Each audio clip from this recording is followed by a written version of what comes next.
Okay, well, I have to tell you that I'm thrilled to be here this afternoon, but I'm not too sure who thought it was a good idea that the accountant follow the marketing person. And on before the rock star doctor that's coming on off after me, so.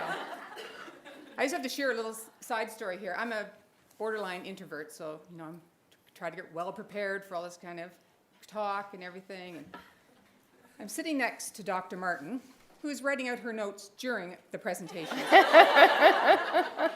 busted me. At least you had the questions written down. That's great. Okay, so as you figured out, I'm the accountant in the room. Every panel should have one, and I'm it. So I wanted to talk a bit about who I am and why, if I do have a right to be at this podium, why I have a right to be at this podium.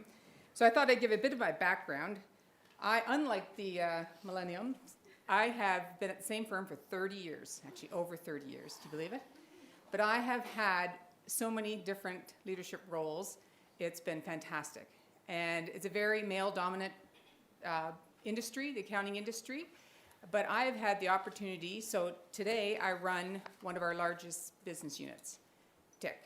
I'm also the Chief Inclusion Officer, which is a good combination because it allows you to have a lab to try things you want to do when it comes around inclusion, right?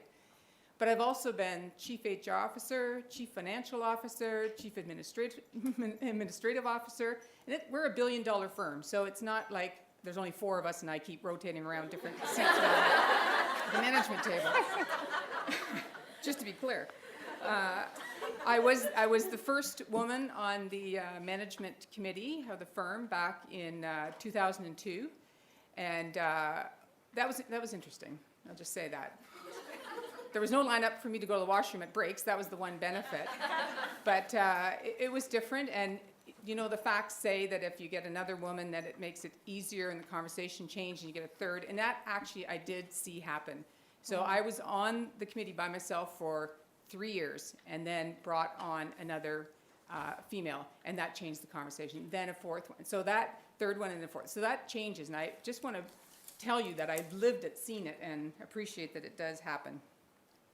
I've actually also been I'm now the past chair of Women's College Hospital, which is really why I got invited, it's nothing.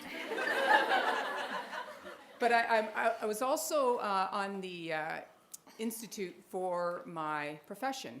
And I heard a speaker 15 years ago say that she was in the engineering world and that she decided that as a woman, she should be in her profession and show role model. And so I did that. And for 6 years, I worked in the profession, setting policy, et cetera, around our profession. So I hope that I made a difference in that area. But that, again, brings me a different perspective.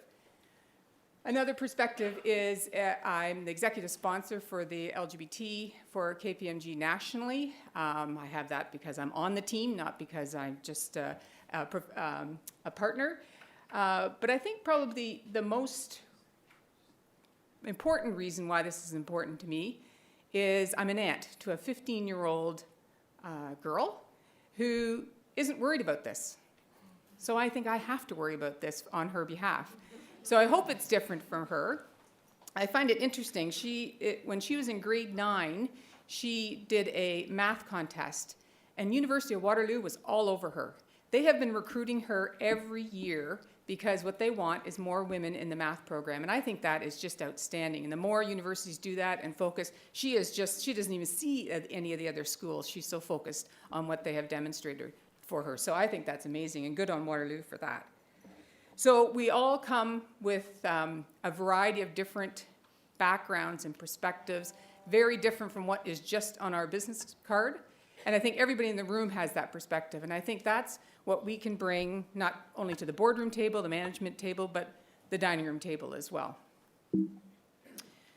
So accountant, of course, I have to have numbers, and I will support what was discussed earlier.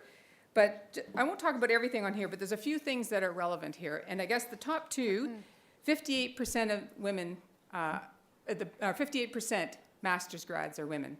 47% are PhDs. And then as it's mentioned before, 5% are in the CEO's office of our public companies. 5% in C-level positions. How does that math work? You know, people say it's just going to take time. Time has come and gone. We really need to look at this because that math just doesn't work in my mind. We currently have representatives on the board of 17% in our public companies, which isn't good enough either. You may be aware that the Ontario Securities Commission has come out with guidelines to say, we want to understand what your diversity policy is for setting boards, and if not, explain why you don't have one. And so that has just started. So these numbers will start to move, but man, it's going to take like 68 years to get anywhere on this, so we have to do some action. The last point I'll make at this is the fact that Katie Taylor, it was front page news when she became the chair of Royal Bank, which is outstanding for Katie Taylor, for those of you that know her. But isn't that sad that that was front page news, that she's the first woman to be the chair of a board of a bank? I think that's not a good thing. People were all excited about it, and I'm going, I'm not sure we should be that excited about it. This should just be common, you know, normal announcement, not front page of the Globe and Mail disclosure. All right. So what do I do in my work, in my very male-dominant world, to try and make a difference? So when I took on the role of Chief Inclusion Officer, which was about 18 months ago, 2 years ago, in or around, we had to build a business case, why it made sense within the business world, why it made sense within our firm, demonstrate the numbers. I am dealing with 5,000 accountants, remember, but demonstrate the numbers so that it makes sense. It does make sense. I mean, you look at the profitability of diverse boards, diverse management teams, it's all there. The facts are there. You just need to educate because not everybody gets it. They haven't lived it, they don't see it. So I think we need to make sure that you build a business case. The next point is educate, educate, educate. We have spent a lot of time talking about our unconscious biases that we all have. It was like eye-opening for everyone that they had these biases and that they made decisions around these biases. And so we have educated our senior leadership and management and all senior leaders within the firm about this, and we've also talked to them about what our strategy is go forward and get them on board. We need the white dudes on board. There's no doubt about it. You can't avoid them. They are in the powerful positions, and they've earned the right to be there. I'm not going to second guess it, but we need them on the ground to help. And we have the best CEO that has helped us get to where we are today. He's actually being awarded a Catalyst Award next week in recognition of what he's done. I mean, he has, what always helpful, he's got 2 daughters. That is very helpful in a CEO, I can tell you that. So we've started the conversation. We're starting it at all levels, and it's interesting because the conversation's quite different with our new recruits than it is with our partners. But still, we need to make sure that all levels get it, that we are focused on gender equality within the firm. We spend a lot of time talking to our senior manager, like next generation of partner young women, talk about what they are, how they can develop themselves, be more outspoken, be whatever, blah, blah, blah, whatever it is, right? We want them to lean in. That's what we all describe. I'm okay with that, but as Michelle Landsberg told me one time, we always just seem to be blaming the women around this. So my analogy for this is, yes, okay, so maybe we do need the women to lean in, but we need KPMG to lean in as well. Otherwise, there's still going to be a gap there. And so that's my job, is to focus on how we can get the policies, practices, the culture to be leaning in to help women. We talked a lot about setting quotas, targets, et cetera. And, you know, we're Canadians, so we're not going to do anything very strict. So we have quotas, we have goals, and we're focused on being accountable for them. And the last point I want to make here is about building partnerships. There are a lot of great partnerships out there, whether it's Catalyst, WXN, Women Corporate Directors. We get ourselves involved with all those so that we can make sure that we're walking the talk. And then personally, I just want to comment on a few of these.